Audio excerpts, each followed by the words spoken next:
Hi, my name is Allison Perryman and I'm the founder of the Cultural Classroom. Today we're going to take a look at some awesome resources to increase gender inclusivity in your classroom. This will in turn create a safer space for all children in the Spanish classroom through the use of language.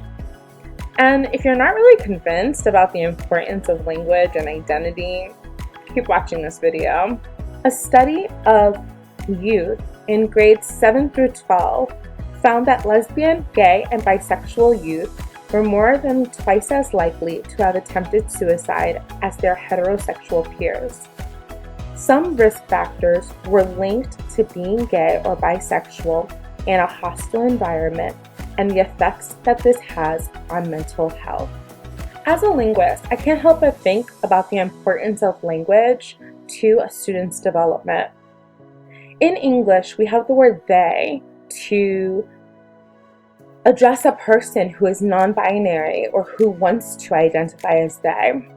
But in Romance languages, Spanish, French, Portuguese, there's no they, there's no neuter, there's no neutral form. Everything is either masculine or feminine. So that makes it really hard to exist and navigate in that world as someone who is non-binary or someone who identifies as they. Therefore, resources like this are definitely needed. I hope that you get a lot of information from this presentation. I hope that you learn a bit of how to navigate the presentation that hopefully you'll pick up from Teachers Pay Teachers. And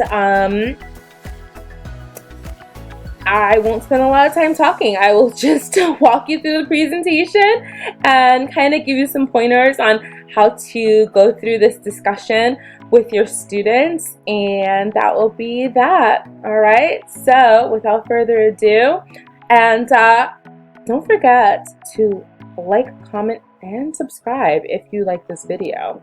I'm obligated to say that in every video, you know? It's like I have to say it. Anyhow, without further ado, on with the show. Alright, so what are you getting when you get this presentation? You are getting 15 slides, educational slides, and then you get a couple of other slides like this one, which is my letter to you, just talking about what this presentation is about, thanking you, and also reminding you that Elle is not officially a part of the Spanish language, but it is widely used across the Spanish-speaking world, and that if you have any questions, don't hesitate to reach out to me. Here, there are some links that I've included that just kind of reinforce some of the ideas that are found in this presentation. And then here is my marker for the beginning of the presentation and a reminder that there are some notes in the speaker's notes. So this is a Pear Deck enabled presentation. You do not have to use the Pear Deck features if you don't use Pear Deck, but you can if you want to. This can elicit prior knowledge by asking students what is a pronoun and to list some pronouns in Spanish. And so if Elle pops up, that is really, really awesome. I actually had that happen in class where a student listed Elle, and that was really surprising. And we had a whole discussion as to why, how they knew that. And this is kind of the opener, Spanish pronouns, past, present, and future. And that is what the hope is that we kind of look at that this didn't just pop out of nowhere. We didn't just make this up. It does have a past, it has a present, and hopefully it has a future. For the students who still don't know what a pronoun is, we do take the time to define what a pronoun is. Everything is linked and cited, so if there's any dispute as to, well, wait, I don't really think that's what that is, you are free to go and adjust this if you want, or double check my work, but I do have when I access things and when I pull the information. So here it looks weird, like it looks like, okay, what's going on here? But after you're talking about what's a pronoun, you can quiz the students by saying, okay, so how do you say she in Spanish? Or ¿cómo se dice she en español? And then the students, using your dashboard, you can show, using Pear Deck, the answers and how many students get it correct. So I'm going through this really quickly because I know teachers don't have a lot of time. So I just want to kind of give you like the foundation. So we just review with students that Spanish has a lot of pronouns.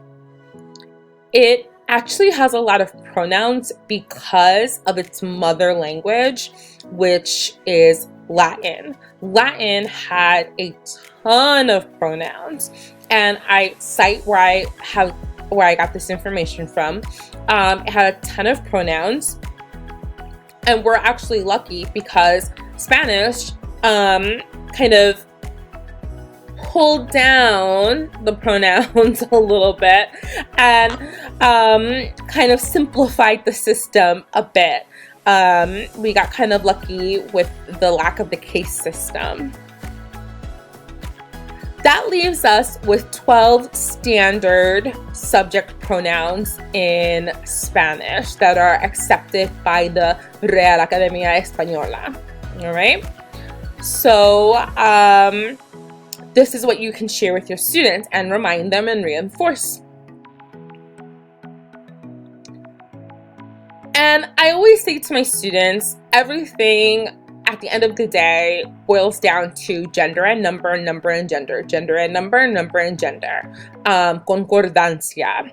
If it's masculine, feminine, singular, plural. Masculine, feminine, singular, plural. I always just drill that into their heads because concordancia is very important in Spanish. But what about gender inclusive language? Now, your students, there is a high probability that they are familiar with the terminologies gender inclusive language. And so they might be very familiar with what this is already.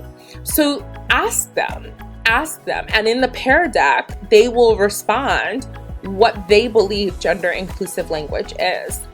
And I had students who were just, they were spot on. They were like, oh, it's, this, it's that, and they just explained what they believed that it was. So I introduced Elle, and you can do that as well. It is a non-binary pronoun. It matches with the Elle, ella, usted category. So if you've taught that already, I call it the skeleton chart because it looks like a rib cage of a skeleton. The conjugation chart. It matches with the Elle, ella, usted category, and it can affect the spelling of related adjectives.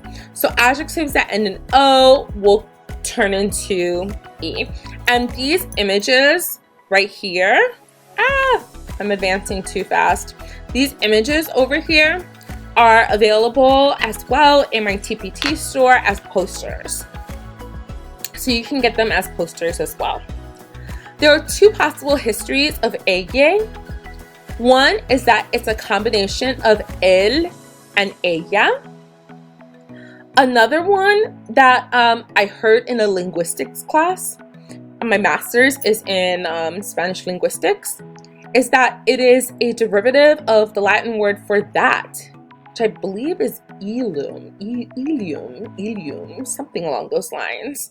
But I am not an expert at Latin, so if I am wrong, please do not come at me. So over here you can see in this chart that you have el niño would become le niñe. All right.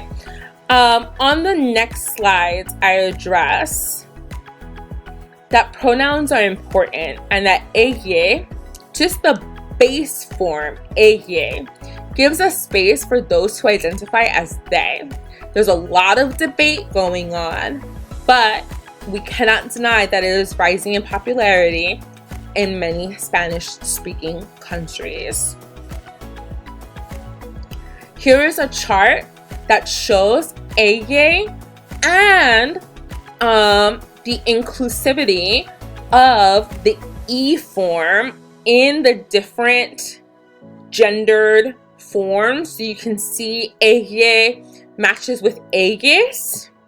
We also have vosotros and nosotros as well.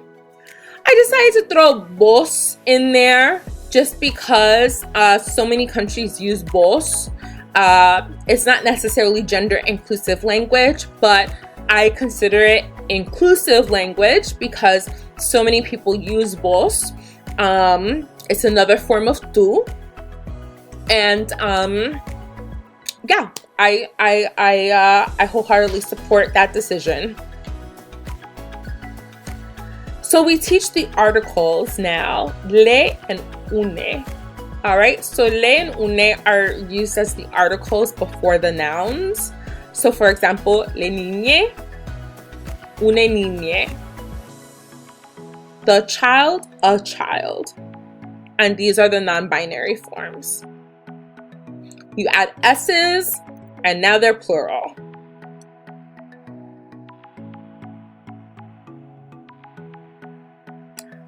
I end off my presentation, or I finish off my presentation by reminding students that they might be part of a generation to witness a huge change in the Spanish language. I know when I was young, in 1999, that was a big year for the Spanish language. So many changes happened in the Spanish language. And I remember some of my orthography had to change as a result of the Real Academia Española deciding that certain things were in and certain things were out. So, I asked the students at the very end of the presentation, I believe this is the last slide, what do they think? Do they believe that Elle will become a formal part of the grammatical system of Spanish, or will it continue to have a de facto use?